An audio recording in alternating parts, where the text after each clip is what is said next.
Desde o início dos problemas nos Estados Unidos, Lula tem dado sucessivas declarações otimistas, como a que fez no sábado passado no ABC Paulista.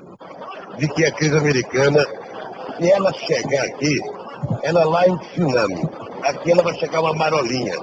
Critica o excesso de otimismo do presidente. Como a receita vai despencar, é necessário que ele comece a pensar imediatamente em corte de gastos. Este economista concorda. O gasto do dia a dia, custeio, programas de duração continuada, pessoal, tudo isso vai ter de diminuir.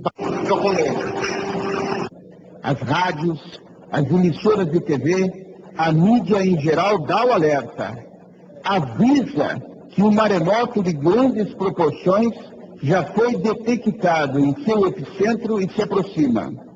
No entanto, o que faz a Defesa Civil? O que faz o sistema de alerta? Emite um recado contrário, tranquilizador. Diz que não se trata de tsunami. É apenas uma marolinha que vem vindo aí. O presidente criticou os que defendem cortes de despesas e reiterou que o governo manterá os investimentos, mas que vai controlar os gastos com a máquina pública. Nós não vamos investir nenhum centavo em custeio, enquanto tiver dificuldade.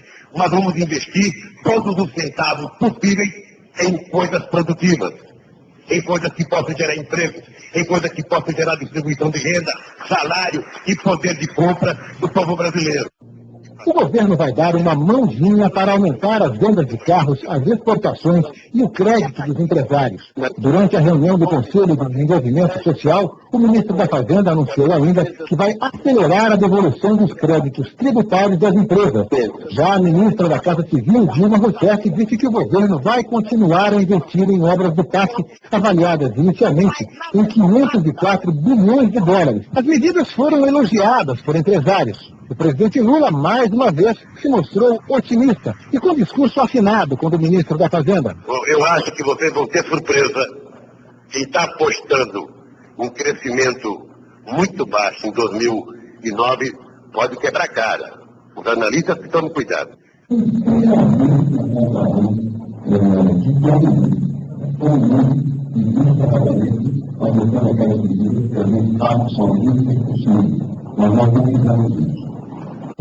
É tão provável que na eleição do ano que vem nós temos uma situação polêmica. Nós vamos estar numa situação complicada, provavelmente. Não é que eu vejo, não é que ninguém vai perceber. Agora, que tem uma característica do PSDB, eu posso falar isso sem nada de gasolina, é não jogar no policial melhor. Nós não sabemos jogar no policial melhor. Felizmente, o povo sabe como mandar o seu recado. A queda de popularidade no prestígio do presidente da República é um indicador. Aqui ela vai chegar uma marolinha. Marolinha que não afeta ele. Produção da indústria desaba. É a maior queda desde 91. Má administração aí do governo. Crise avança com desemprego. Primeira coisa foi mandado embora. E o governo Lula atrasa as obras do PAC. É só falação e pouco trabalho. Governo Lula, muita marola, pouco trabalho. Democratas, compromisso com o Brasil. Então está errado. É um erro de análise econômica. É erro. Às vezes o engenheiro constrói uma ponte e a ponte tem um defeito, né? Às vezes constrói um avião tem um defeito. No caso, eles estão errando. É falta de formação sólida e de experiência de conhecimento econômico. Candidato de você, gostaria de saber o que você pretende fazer em relação aos impostos.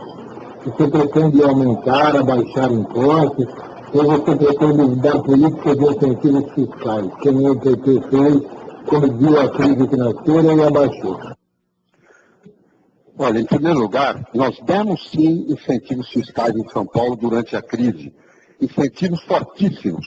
E, ao mesmo tempo, aumentamos o investimento público, que ficou no nível mais alto da história, e a combinação desse investimento com os incentivos que nós demos incentivos fortes do ICMS, permitiram criar, na época, garantir 1 milhão de empregos. Essa foi uma contribuição que o Estado fez na época da crise. Alguns governos estaduais Enquanto nós estávamos baixando as alíquotas de IPI, eles estavam implantando o que se chama de substituição tributária. O que é substituição tributária?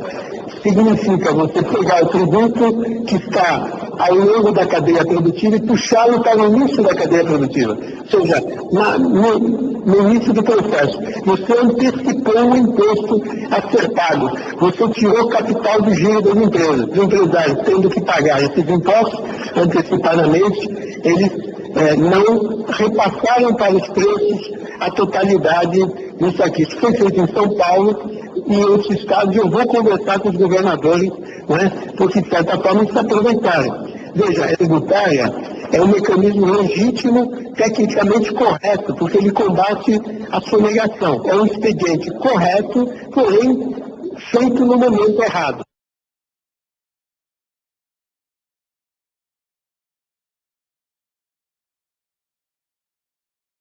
A coletiva do ministro da Fazenda, ao lado do número 1 do FMI, começou com Manteiga dando um recado. A economia brasileira hoje está muito bem, principalmente no tocante aos demais países do mundo. A economia brasileira é uma das que está em melhores condições, é uma das poucas que enfrenta questões de crescimento e não questões de estagnação e de desemprego. Dominique Strauss-Kahn concordou.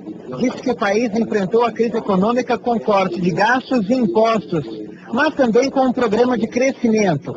A receita, de acordo com o diretor-presidente do FMI, deve ser seguida pela Europa, que enfrenta turbulências econômicas. Para Kahn, as políticas implantadas pelo país são corretas e deveriam ser copiadas por outras economias. E quando reagiu mal. Agiu na contramão de todos os países do mundo.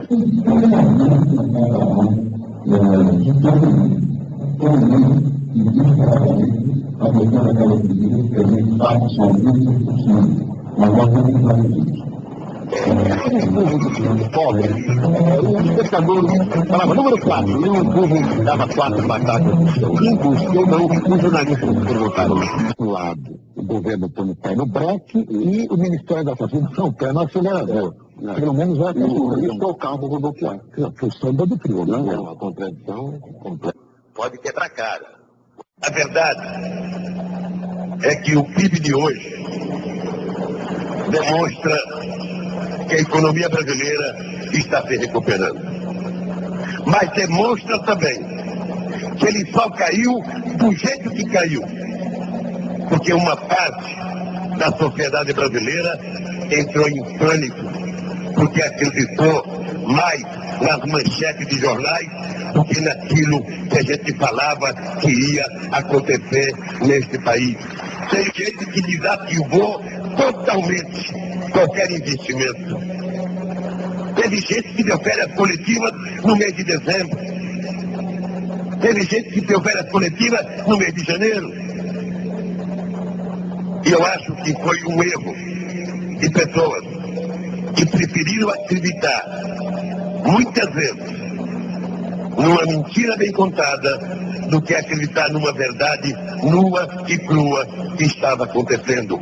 Este país realmente estava mais preparado que todo o mundo desenvolvido para enfrentar a crise econômica. O futuro presidente vai ter que enfrentar a pressão da política nacional e internacional. E vem muita pressão por aí. É por isso que eu vou votar no governo.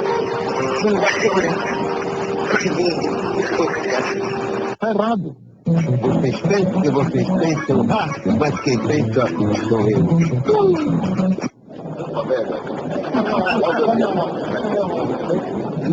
Batalha! Ao prefeito!